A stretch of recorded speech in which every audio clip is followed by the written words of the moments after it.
Hello guys, welcome to yet another video, and this is your review for the British Grand Prix.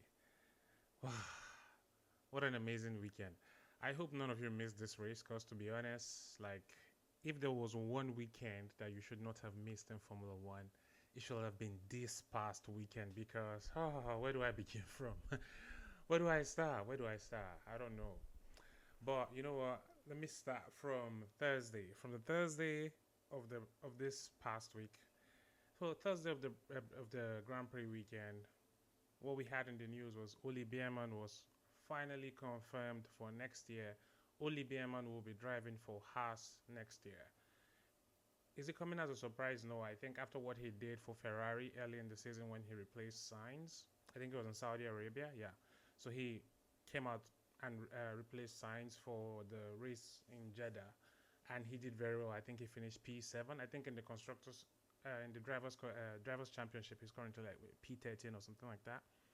But yeah, he did very well. Replaced Sainz with short notice, really, and yeah, no surprises here. So he's the first driver confirmed for next year. He will be driving for Haas. And well, let me go now because I'm trying to make this fast as well. This is coming the day after the race, so I apologize, but there's just so much going on, and this is when I can put out the video. So for my predictions from last week, I had Alpine to be the flop of the week, and Alpine more than flop this past weekend. Wow. Let's start with Pierre Gasly. Pierre Gasly had a 50 place grid penalty. 50, yes. So it meant that if there were 50 drivers on the grid, he would be at the back no matter what he did. But you know what? I predicted Alpine will be the flop of the week. I didn't expect them to go down really bad, because even Esteban Ocon was eliminated in Q1 qualifying, but Q1 was tricky. So that's, I guess, in a way, he isn't the only one that messed up in Q1. A lot of people did, but we'll get to that later. But yeah, flop of the week for Alpine. The race was horrible for them. Gasly didn't even race. Like, he had a 50 place grid penalty, and on the formation lap, the team noticed an engine problem and he had to pit. And so nothing for Gasly this week, unfortunately. And Ocon didn't have any good race himself because, as I mentioned during my predictions, this kind of tracks would get the Alpine because they don't have that speed. Their engine is not as strong. I mean, it's strong, but it's like the deficit is not as powerful as the others. And I think right now they're even trying to find an engine supplier for 2026. So let's see how. I think they've asked Red Bull, they've asked Ferrari, but let's see how it goes for them. And for my surprise driver of the week, I went with Charles Leclerc. Oh my days, Charles Leclerc. Leclerc won in Monaco, but at what cost? Since that race, it's just been downhill. Maybe it was a bit steady in Spain when he finished P6, but in the last four races, he's been lapped three times. Three times. Leclerc's qualifying was not it. I think he was knocked out in Q2, but it was close anyway. Tricky conditions as well, but he qualified for the race P11, and he had a race to forget. Just, I know, you know what, as you go about your day, if you whatever you're doing, just say a prayer for Charles Leclerc. Say a prayer for Charles Leclerc. He deserves it. He's been going through a lot. I mean, even after the race, he was speechless. He was like, I don't even know what to say. This is too bad. When he said we are so slow, I just felt for him. So whatever you do today, say a prayer for Charles Leclerc. He definitely needs it. And in pole position, I went with Max Verstappen. That did not come true because, man, Max almost got knocked out in Q1 as well, but lucky him, he ran through the gravel. I mean, just like Perez. We'll get to Perez later. Perez beached his car, but Max was able to get through the gravel trap in turn three. I think turn three or turn two. I think the rain caught everyone in that first qualifying session. Well, Max was able to get through to Q2, but then him going through that gravel caused him a lot of floor damage. So his car wasn't as fast. The engineers tried to use tape to keep it maybe in a good state so that he can maybe try to salvage something. And he did, actually. For a car with a damaged floor, he out qualified one of the McLarens, which is good. He started P4 on the grid. The Mercedes were in front. So yeah, for pole position it was George Russell. George Russell with an amazing race. No, not amazing race, amazing qualifying because his race was not one to write home about. We'll get to that later. And he qualified P1, Hamilton P2. I think it was very close between both of them, really. But I think what even put him ahead of Hamilton was the tow he got. I think during his final run, he got tow from someone. I don't know which car it was, but that was, if you look at the qualifying deltas, that is the only difference between his time and Hamilton's time. So it was really, really close. And honestly, I was very surprised to see Mercedes stopping the time sheets. But anyway, if you look at FP1, FP2, and FP3, the Mercedes cars timed all the shit. So like P1, I think except in FP2 where Perez was like P3 in that free practice session. But aside that, the Mercedes cars topped everything like 1, 2, 3. It was either Mercedes and McLaren or McLaren and Mercedes. They were all there throughout the entire session. So it was no surprise to see. I mean, it was a surprise to see Mercedes in front. I expected the McLarens to be in front though. So George P1, Hamilton P2, Lando P3, Max P4, and then Oscar Piastri was in P5 and P6. Who was in P6? I don't even remember. Was it Nico? I think Nico Hulkenberg was in P6. Yes, Haas out-qualified Ferrari. We'll get to that later. And for my top three, wow. Let's go with P3. P3, Lando Norris. Lando had a good race, but his race was basically messed up by McLaren. I think McLaren need to go back and review whatever happened in this race, and they need to start behaving like the big boys that they are. But I'm gonna address that later. P2, Max Verstappen. Max, unfortunately, my crazy prediction did not come true. Max Verstappen was not on pole, and he did not win Sunday's race at Silverstone. He didn't. But then in P1, after 2.5 years, over 900 days. Is it? Or is it over 900 or over 700? Is it 900? No, I think it's 700. 700 and something, I guess. Anyway, after 2.5 years, Lewis Hamilton is back on the top step of the podium, baby. Come on. Oh, I was so happy for Lewis. You know, I was in this group chat where a bunch of Formula One fans, we were just talking in a group chat towards the end of the race, and I said, Hamilton is going to cry at the end of this race. Like, it's going to be so emotional for him, because if you consider what he's been through since Abu Dhabi 2021, no wins. Before that, Lewis Hamilton had a win in every Formula One season he had prior to that. I think he's been in Formula One for what, maybe 17 or 18 seasons? But the only season he didn't win a race was in 2022 and 2023.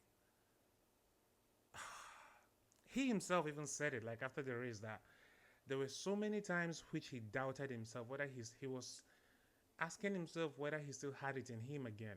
That is how much this weighed on Lewis Hamilton. And honestly, I'm so happy to see him back on the top step of the podium.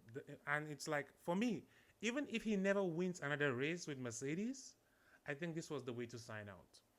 At your home race, yeah, I mean, he's the person with the most records of wins at Silverstone. And I looked at the record. I think he has the most consecutive podium appearances at Silverstone. Like, it's crazy. When it comes to races, Silverstone, I think, should be a Lewis Hamilton track. Nobody comes near him in that track. So, yeah, it was an amazing thing to see. But we'll get to that later to discuss more. My crazy prediction was that there will be a Max Verstappen slander this weekend. Like, yeah, he'll get all the boos and stuff. But you know what? Actually, that didn't happen. And you know what? It was good to see, because I think the drivers themselves rallied around Max and were like, oh, it was just a racing incident. You know, even Lando was like, hey, because of what happened in Austria, they were like, oh, no. Lando was like, no, He didn't need to apologize. Like I think it was just in the heat of the moment where he said all those things that if Max doesn't apologize, he's gonna lose respect for him and all of that. But you can see from the driver's side that they understand that hey, Max didn't do anything much. Even if he moved on the braking, it wasn't that obvious, you know. But yeah, that was water under the bridge. Max and Lando cool. I mean, even their battle at Silverstone. I mean, Lando overtook Max. There wasn't much battle there, like really, because Max knew at that point his car wasn't gonna do anything. And then even when Max was overtaking Lando, same thing happened at the end. So yeah, Max Verstappen's slander, no coming through today. Anyway, other things that happened in the race. Let's start with George Russell. Oh my God, where do we begin? George has been having an amazing time lately. You know, qualifying. He has been out qualifying Lewis Hamilton. I think currently, after 12 races, I think he's currently leading Hamilton 8-4 in qualifying. I think so. I'm not sure. Well, I think that's it. Yeah, so that 8-4 or 9-3. That's where it is right now. And he was qualified Hamilton at the weekend as well. It's just that during the race he got a DNF, and you know what happens. But also before that DNF though, he led the race for a decent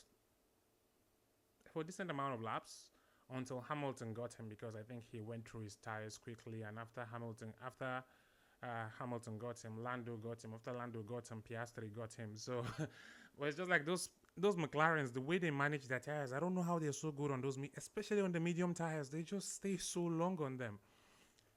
Yeah, but unfortunately, even after the pit stops, you know, Mercedes double stacked, and Max was able to overtake Russell in the pits, because I mean, when you double stack your cars, of course, the person at the back is gonna wait a bit longer. So Max was able to get Russell there.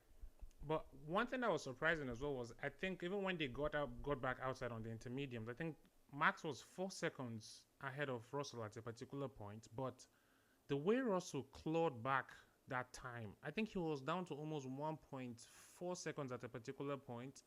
But then the gap started going back up again. I didn't understand what was going on there. Unfortunately for Russell, I think his car had an issue. But I think even with the issue, he was still doing well. I think he was keeping up the pace, but his car was overheating. He had a water leak issue, I think. But so he had to retire the car. He couldn't continue for his safety. Unfortunately for Russell, nothing for him this weekend. Yep. And let's talk about Sergio Perez.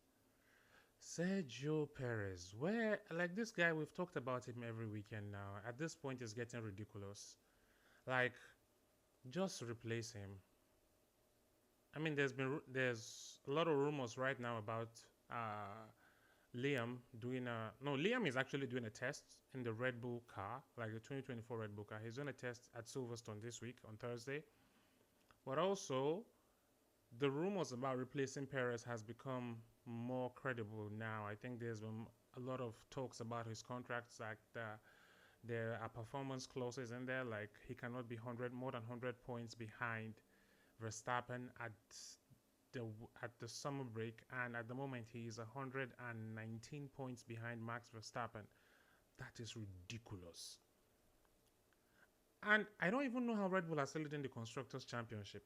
I mean, Ferrari are still P2 anyway, so it's not like McLaren are making a lot of gains, and that's thanks to Max Verstappen, because Max has always like tried to finish above those two McLarens every time, except last race in Austria, where I mean he was in P5 and Piastri was in P3, but then Lando didn't get points too. So, but yeah, Perez is having a really. I can't even explain it. I can't even explain it. Honestly, I think we've said all we need to say at this point. Is just for Red Bull to make a decision. Because for me, I feel like Liam Lawson should replace him. Ricardo cannot enter that Red Bull seat. Because Ricardo is being whooped around right now by Yuki Tsunoda. And they would not put Yuki Tsunoda in the second seat with Max Verstappen.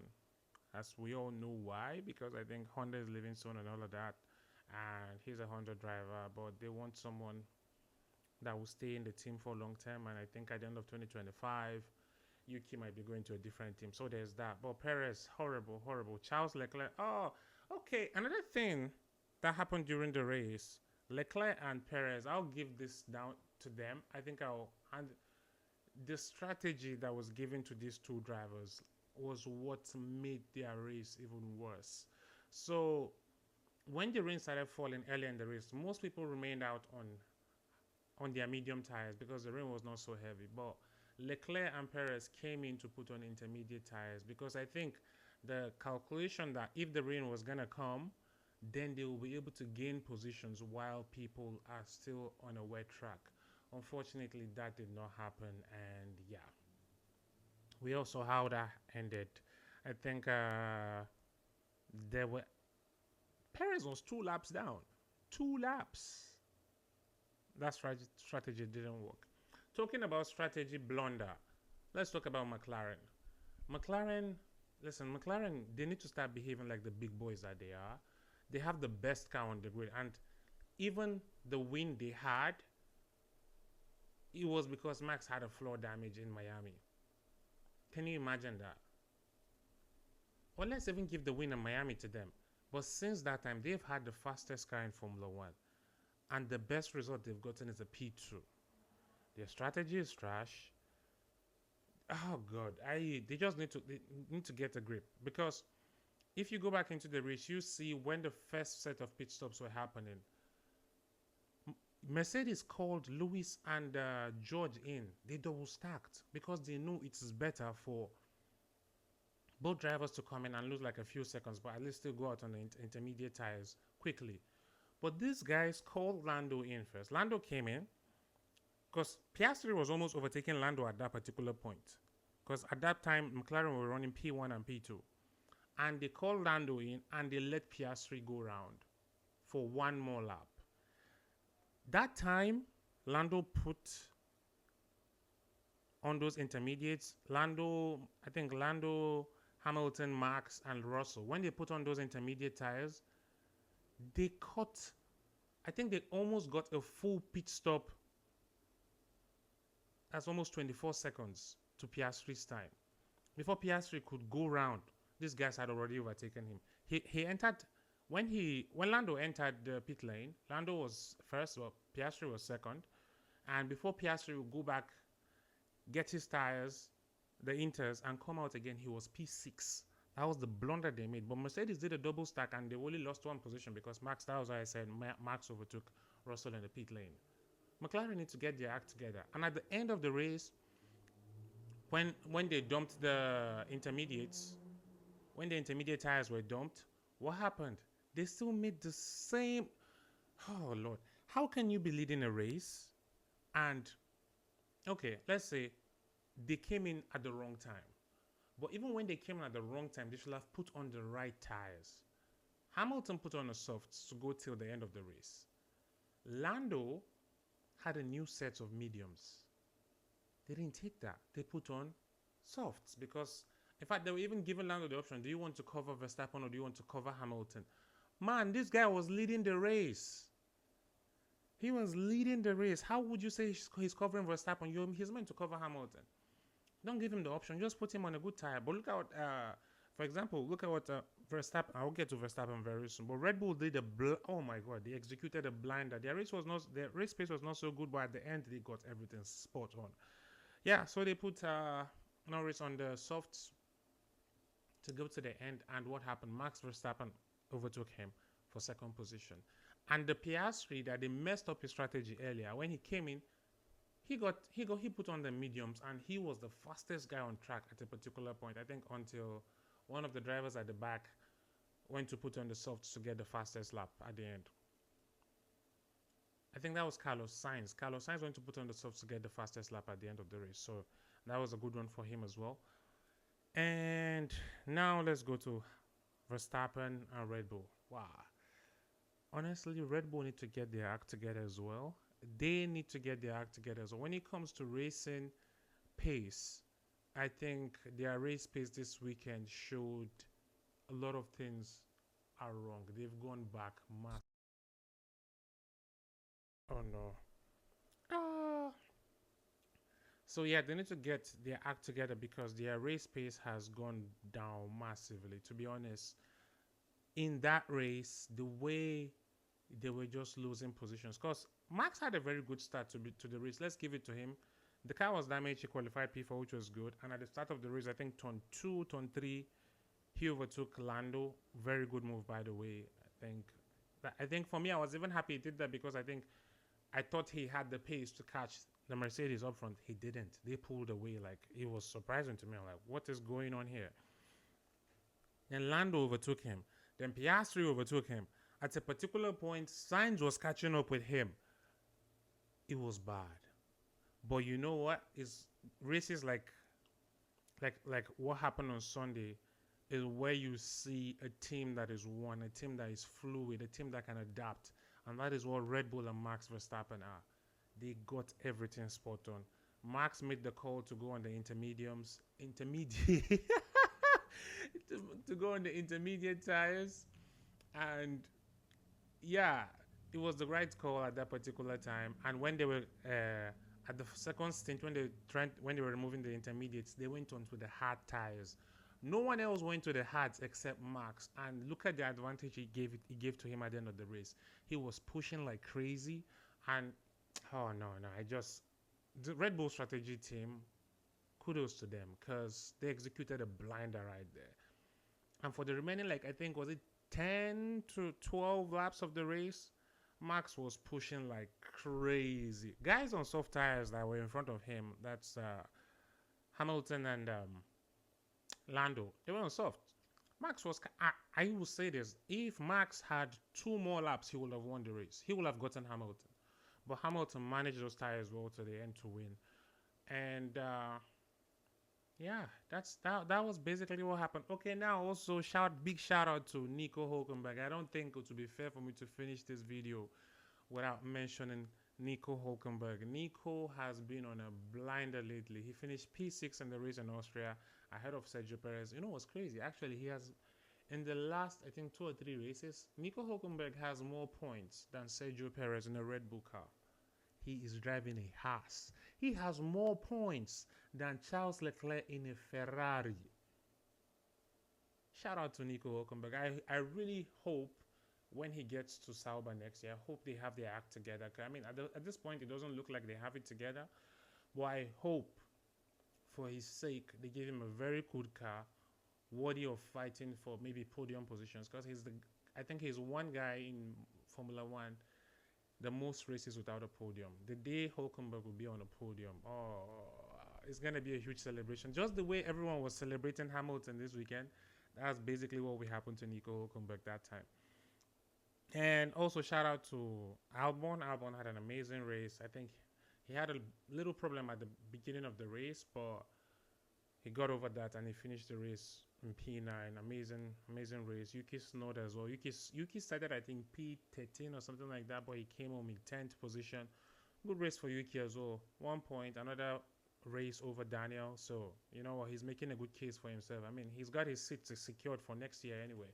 So he just needs to keep doing what he's doing very well. And finally, Lewis Hamilton. As you know, I've spoken about this earlier. Lewis, listen, I got no words. Like, I'm just so happy for Lewis, honestly. It's good to see one of the best drivers in the world back at the top again, you know. I mean, the way it even happened, as I said earlier, if this is the last race Hamilton wins from Mercedes, I think it's perfect. I think it's perfect. Like, you could not have a better ending. Nothing could be better than this. Because, like, okay, his last home race driving for Mercedes, where he won 6 world championships, 7 constructors championship. Yeah, you could just only be happy for Lewis in this race. Yeah. So yes, guys, thank you so much for watching. If you're still here, if you're still watching, I really appreciate you. And don't forget to like, subscribe, share with your friends. I know it's too long, but if I don't get this out this way, I don't know how to do it. But don't worry, I'm gonna try and work on myself. I know this is new, so I'm getting used to these things as well. I'll try to make the videos in shorter forms and all of that so you can enjoy it in maybe 10 to 15 minutes. Let's say 15 minutes, guys. I don't know how short I can make this, but yeah, I really appreciate the support. Don't forget to like, subscribe, and share with your friends. And I'll see you in the next one, which will probably be should be. There's no race this weekend. There's another race next weekend. I have a video I did some time ago you on the Red Bull drivers, but we'll see. I'll put that out soon. Anyway, take care of yourself, and I'll see you in the next one. Peace.